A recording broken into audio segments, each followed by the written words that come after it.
உத்தராகண்ட் ருத்ரப்பிரயாக் இங்கே வந்து போலீஸ் முன்னிலையிலே வந்து ஒரு முஸ்லீம் கடை, இறைச்சி கடை, ஆடு கோழி இந்த இறைச்சி கடை வந்து இழுத்து மூடு அப்படிங்கிறான் அந்த சங்கி. அதுவும் என்ன சொல்கிறாப்புல, ஹலால்னு ஏன் போர்டு எழுதி வச்சுருக்கிற, இங்கே வந்து ஹலால்னா போடக்கூடாது. அதான் கேட்குறாப்புல, இந்த மூர்க்கர்களுக்கு திஸ் மூர்க் don't know the meaning of ஹலால், அதாவது ஹலாலுடைய மீனிங் என்னங்கிறது அந்த மூர்க்கனுங்களுக்கு தெரியல. அது பவித்ரா, அது சுத்தமாக்கப்பட்டது. அந்த சங்கி எப்படி அந்த முஸ்லீம் நடக்கிறாப்புல அந்த வீடியோவை பாருங்கள்.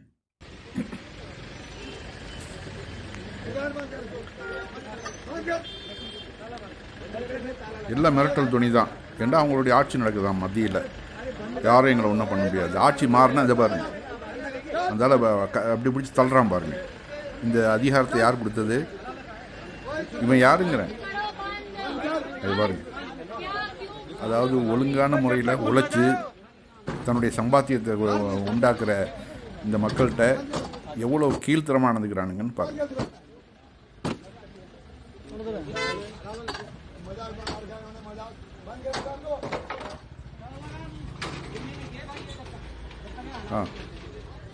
ஒழுங்காக லைசன்ஸ் வாங்கி கவர்மெண்ட்டுக்கு வரி கட்டி நடத்தக்கூடிய ஒரு மட்டன் ஸ்டாலை இழுத்து மூடு. ஏற்கனவே ஜிஎஸ்டி போட்டு தொழில் நடத்துறதுக்கு சிரமப்பட்டுக்கிட்டு இருக்கிற ஒரு நாட்டில் எந்தெந்த வகையெல்லாம் அந்த சிரமத்தை கொடுக்குறானுங்கன்னு பாருங்கள். இது சரி, வெளிநாட்டுக்கு ஏற்றுமதி பண்ணுறியப்பா, அங்கே போய் நீ கேட்க வேண்டியது தானே. வெளிநாட்டுக்கு வந்து இதே கோமாதாவை வெட்டி இவனாவது ஆட்டுக்கறியை விற்கிறாப்புல, நீ மாட்டுக்கறியை வெட்டி வெளிநாடுகளுக்கு ஏற்றுமதி பண்ணுறிய, ஏன் நீ கேட்க மாட்டேங்கிற?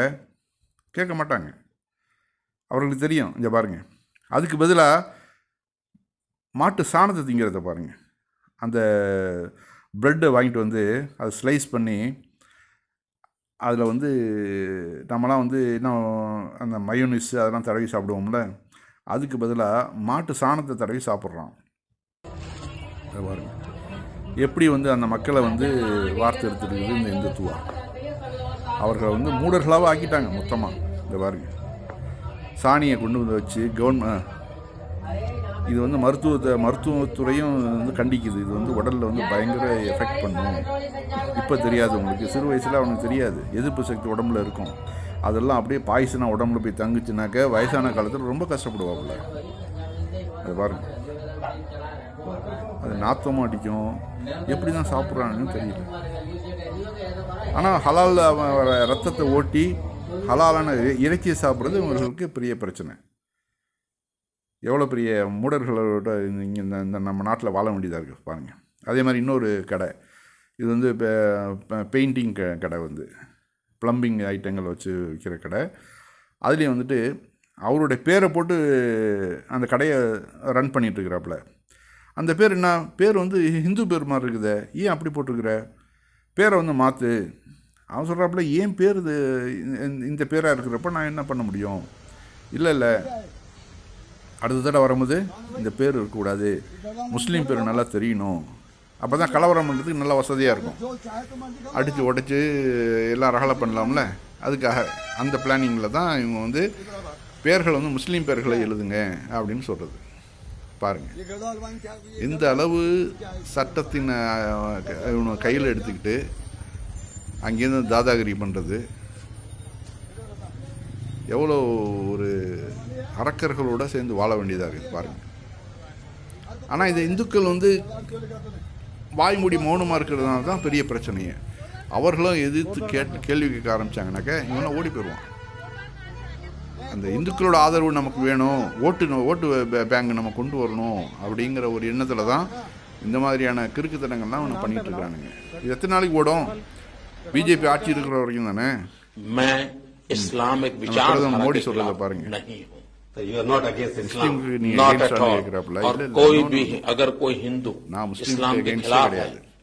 எந்த ஒரு ஆளும் ஒரு தர்மத்துக்கு எதிராக இருந்தா அவன் ஹிந்துவே கிடையாதுங்கிற யாரு உத்தம புத்திரர் சொல்றாரு. எந்த ஒரு ஹிந்துவும் ஒரு முஸ்லீமுக்கோ கிறிஸ்டினுக்கு எகென்ஸ்டாக நடந்தாக்க அவர் வந்து ஹிந்துவே கிடையாது. அப்போ இவர்களெல்லாம் யார்? இந்துத்துவா. அவரே சொல்கிறாரு, அவங்களாம் இந்துக்கள் கிடையாது, இந்துத்துவாக்கள் அவங்களாம். அதனால தான் வந்து இந்துக்களையும் நம்ம இந்துத்துவாவையும் பிரித்தே பார்க்குறோம். இந்த நாடு அமைதியாக இருக்கணும்னாக்க எல்லா மக்களும் எல்லாமே கிடைக்கணும், எல்லா சுகமும் கிடைக்கணும், எல்லோரும் நிம்மதியாக இருக்கணும். அப்போ தான் எல்லாருமே ஒன்றிச்சு இந்த நாட்டை கொண்டு போக முடியும். இப்படி வந்து நாங்கள் வந்து இந்து ராஷ்டிராவை மாற்றுறோம், இந்து ராஷ்டிராவை நீ மாற்றினாலும் நீ மாற்றிட்டு போ, உன்னுடைய இந்துக்கள்கிட்ட வந்து உன்னுடைய மதத்தை நல்லா ஃபாலோ பண்ணுன்னு சொல்லி அவங்களுக்கு அட்வைஸ் பண்ணு. அதை விட்டுட்டு முஸ்லீம்கிட்ட வந்து நீ வந்து மாட்டுக்கறி சாப்பிடாத, நீ வந்து ஹலால் இறைச்சி சாப்பிடாத, ஹலால் போர்டு வைக்காதன்னா இது என்ன? அசைவ உணவுக்கு பிஜேபி இவ்வளோ எதிர்ப்பு இருக்குல்ல. ஆனால் பாருங்கள், அதே ஊபியில் பிஜேபி காரியாலயத்திற்கு 1000 பேருக்கு அழைப்பு விடுத்துருக்காங்க. என்ன சொல்லி தெரியுங்களா? உங்களுக்கெல்லாம் கறி விருந்து, அதாவது கறியோடு சேர்த்து சாப்பாடு கொடுக்கப்படும் அப்படின்னோடனையும் 1000 பேருக்கு சொன்னாக்க என்ன ஆகும்? காரியாலயத்தில் வந்து பயங்கரமாக கூட்டம். ஆனால் சாப்பாடு கொடுக்கும்போது அதில் வந்து கறி கிடையாது, கறி இல்லாமல் இருக்குது. ரெண்டாவது வெறும் அந்த ஜூஸு ஒரு கீஸில் போட்டு ஜூஸு கொடுத்துருக்குறாங்க. இதில் பயங்கர கடுப்பான அந்த பிஜேபி தொண்டர்கள்லாம் என்ன பண்ணியிருக்காங்க, காரியாலயத்தை அடித்து நொறுக்கி, ஏன்டா இது மாதிரி எங்களை ஏமாத்துறீங்க அப்படின்னு சொல்லி பெரிய ரகலையாக இருக்குது. இது வந்து வீடியோவை வந்து கேவலப்படுத்தி போய் நிற்கிறாங்க. அப்போ அவர்களுடைய தொண்டர்கள் வந்து மாட்டுக்கு அதாவது மாட்டு இறைச்சிக்கு எவ்வளோ ஆளாக பறக்கிறாங்க பாருங்கள். ஆனால் இவர்கள் வந்து முஸ்லீம்களை வந்து சாப்பிடக்கூடாதுன்னு சொல்லிட்டு பிரச்சனை பண்ணிகிட்ருக்கிறாங்க. அவங்க சொந்த மக்களே, சொந்த கட்சி தொண்டர்களே வந்து கறிக்கு, அதாவது அசைவத்துக்கு எவ்வளோ ஆளாக பறக்கிறாங்கங்கிறத இந்த செய்தியிலேருந்து பாருங்கள்.